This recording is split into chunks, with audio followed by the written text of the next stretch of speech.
In Chapter 16, we're going to be looking at aldehydes and ketones.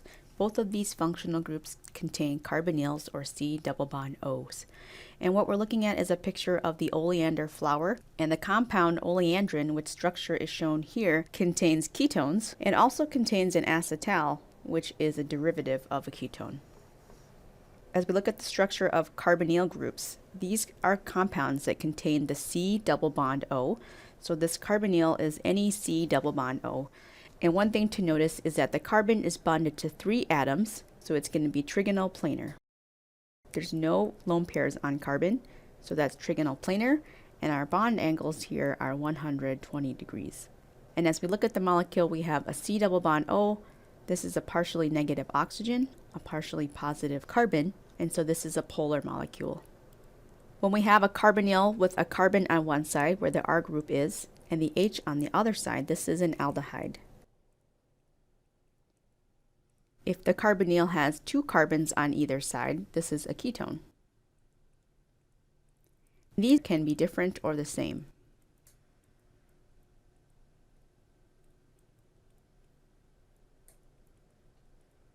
Other carbonyl groups that we've seen a little bit before is one that has the OH. This is a carboxylic acid.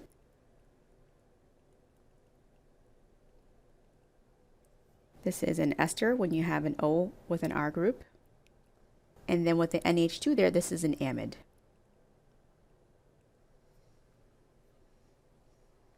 Acetaldehyde is a common aldehyde and one of the simpler ones, and this can be written out in the condensed form as CH3CHO,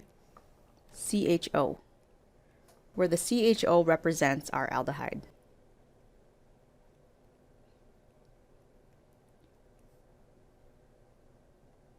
So that C is double bonded to oxygen and the H is single bonded to hydrogen. Acetone is another simple compound, but this one is a ketone because there are R groups on either side. This one we can write out as CH3COCH3, where the CO represents the carbonyl, or we can write it using the parentheses that we've seen previously, CH32 and then CO. So that CO is representing the carbon double bonded to oxygen. Other places that you might see ketones and aldehydes are in fruit. So from the orange here, we can see a couple of different compounds. Piperitone has the -one ending, so this is a ketone. Decanal has the aldehyde ending for al, so this is an aldehyde. And then octanal, same thing, we have an aldehyde here with the aldehyde ending.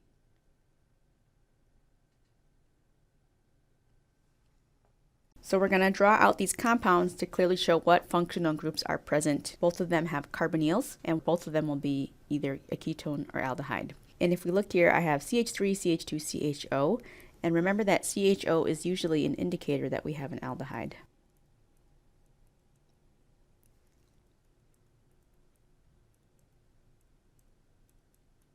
CO usually tells us ketone. So if I'm going to draw this, I have CH2CH3, and there's my aldehyde. And then for a ketone, I have this C right here. I'm just going to draw a dot here and draw my 3 methyl groups coming off of there. So that's this guy. And then we have CO, CH3. So this one with the H here is an aldehyde. This is a ketone. And aldehydes can also be drawn this way, where the H is not shown. In this one, we're going to draw a structure of constitutional isomers, and it has to have a carbonyl group. So remember, constitutional isomer, same formula, different connectivity. If I just do a chain of 4 carbons and draw in an alcohol, there's 1, 2, 3, 4, 5, 6, 7, 8, 9, 10. So I have too many hydrogens. I'm going to remove this one right here on the alcohol and put a double bond here because we were told that it has to have a carbonyl group. So that makes H here. So this is one isomer and this is an aldehyde. I can draw another aldehyde where I have a branched molecule. So there's still 4 carbons there. And then if I do my carbon straight chain and I draw a carbonyl here, this is a ketone. So there are 3 isomers with the same formula, and they contain a ketone or an aldehyde. When we name aldehydes, we're going to drop the E ending from the parent chain for the longest carbon chain, and then we're going to use the suffix -al. Our longest carbon chain has to contain the aldehyde group. So if I'm naming this first one here, this one is methanal for 1 carbon. So it comes from methane. I drop the E and use an -al ending. The common name for this one is formaldehyde. With 2 carbons, this is ethanal, and this is also commonly called acetaldehyde. So both of these compounds we saw in the last chapter from methanol and then ethanol oxidation. If we have one aldehyde carbon coming off of a benzene ring, this one is called benzaldehyde. So we then number the chain or ring to put carbon at C1, but we don't use the C1 in the name, and then we're going to apply all other rules of nomenclature. So this one here, 1, 2, 3, 4 is my parent. I have a methyl group at 2 and 3, so this will be 2,3-dimethyl. Carbon chain is 4, so it would be butane. I drop the E and use the -al ending. On this next one, this is my carbon chain. I have 5 in the chain and ethyl at 2, so this is 2-ethyl pentanal.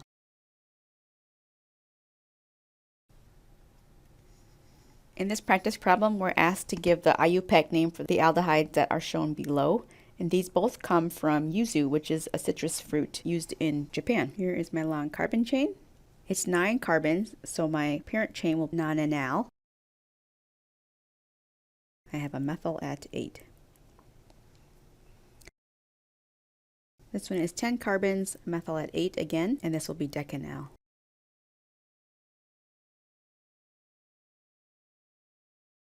In order to name ketones, we're going to find the longest chain containing the carbonyl group and then change the E ending of the parent alkane to the suffix -one. So because it's a ketone, we're going to use the ONE ending.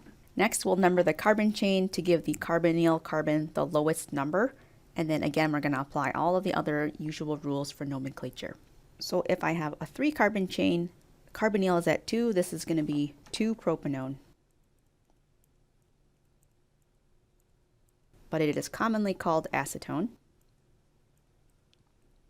This next one has a common name because it's benzene with a C double bond O to a CH3. This is acetophenone. And then if you have 2 benzene on either side, this one is benzophenone. For these other carbons here, I'm going to find the longest carbon chain that contains the carbonyl. This will be 3-methyl, and my ketone is at 2, so it'll be 2-pentane. I drop the E and use the -one ending. So 3-methyl, 2-pentanone. If you have a cyclic structure, your carbonyl is at 1. We list substituents alphabetically. So this will be 3-ethyl, 4-methyl cyclohexanone. So we can practice with a few of these problems here. Find your longest parent chain. 3 will give my ketone the lowest numbering. And I have carbons on both sides. It's going to have an -one ending. I have 4-methyl, 3-heptanone.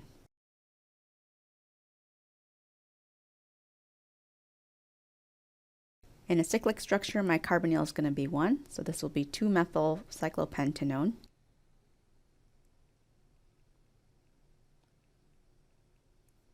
And my carbonyl should be in the longest carbon chain. It's at 2.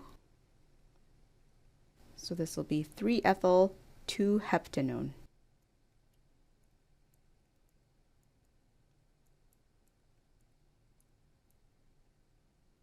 Aldehydes and ketones are polar. We're going to follow the same solubility rules. So they'll be water soluble if the carbon number divided by nitrogen plus oxygen is less than 4.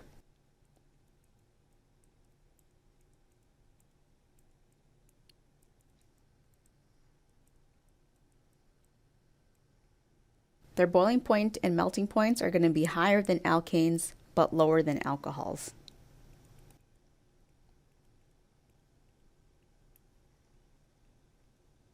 We said that they were polar, so the interactions between each other are dipole-dipole interactions.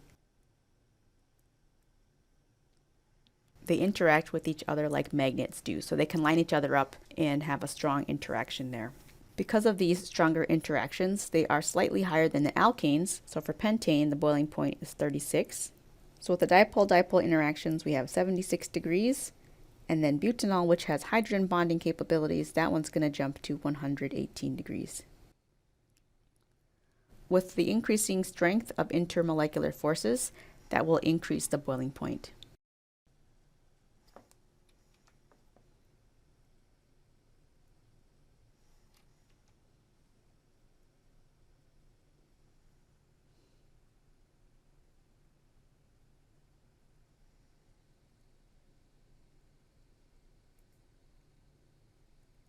As we increase the strength of the intermolecular forces from the van der Waals to dipole-dipole to hydrogen bonding, that's going to increase our boiling point.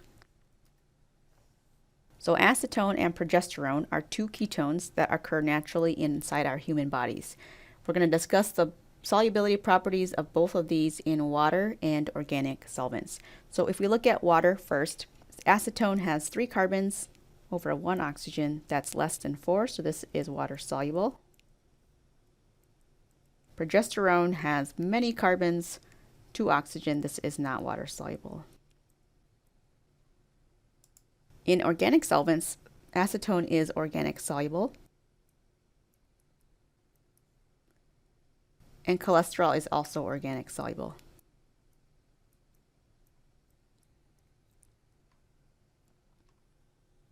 There are some interesting aldehydes that we might encounter. One of them is formaldehyde, which we saw from the oxidation or the metabolism of methanol. This compound can be used as a starting material for resins or plastics.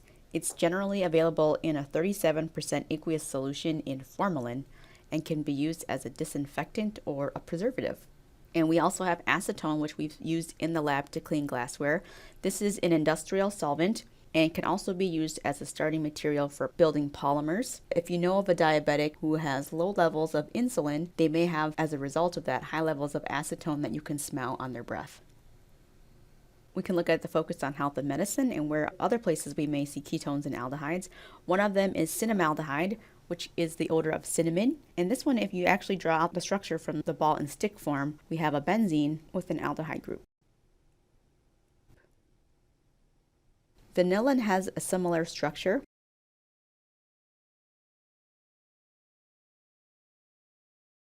There's an ether and an alcohol on that one. So that comes from vanilla beans. When you're using vanilla extract, that's one of the smells that you get from there. Geraniol gives off a lemony odor. It's isolated from lemongrass. That one has 2 alkenes as well as the aldehyde.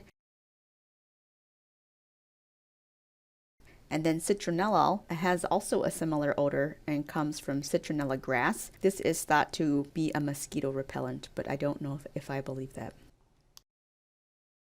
These ketones we might encounter in sunless tanning agent or other skin products. We have dihydroxyacetone. So there's 2 alcohol groups that come off of the acetone. That's in sunless tanning agent. Avobenzone, oxybenzone, and dioxybenzone. These are all carbonyls that can be present in sunscreen as well. We might see an aldehyde in amygdalin. Amygdalin is present in seeds and pits of apricots and wild cherries, which can get converted to HCN, which is a toxic gas. And these are kind of hidden aldehydes. We have this right here, which is an acetal, and we'll see where that comes from shortly. But once the enzymes in your body process this or metabolize it, it will turn into glucose, which has an aldehyde up here. So remember that CHO is an aldehyde. And then benzaldehyde is a product as well as the HCN toxic gas. So avoid eating pits of apricots, peaches, and cherries. Some reactions that we will encounter with aldehydes and ketones include an oxidation that we've actually seen previously and also in lab. So the aldehyde can get oxidized, and because there's an H there with that oxidizing reagent, we're going to form a carboxylic acid. We can also do an addition reaction where one bond is broken, kind of like our alkene reactions, and we're going to add 2 things across the double bond. So one bond's broken and we're forming 2 single bonds there to X and Y. And this is the carboxylic acid. Okay, so in the oxidation reaction, we're going to oxidize the aldehyde because there's still an H here.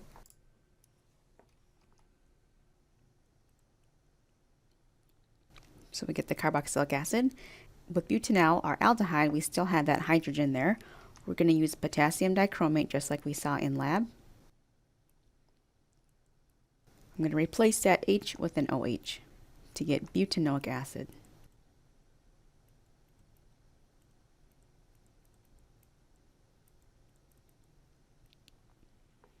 And then in a ketone, because we have no CH bond, we have no reaction.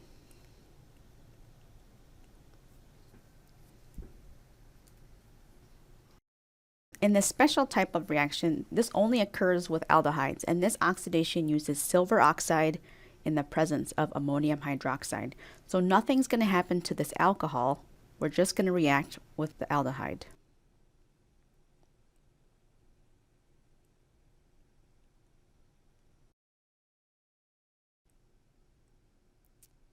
And our side product is pretty cool.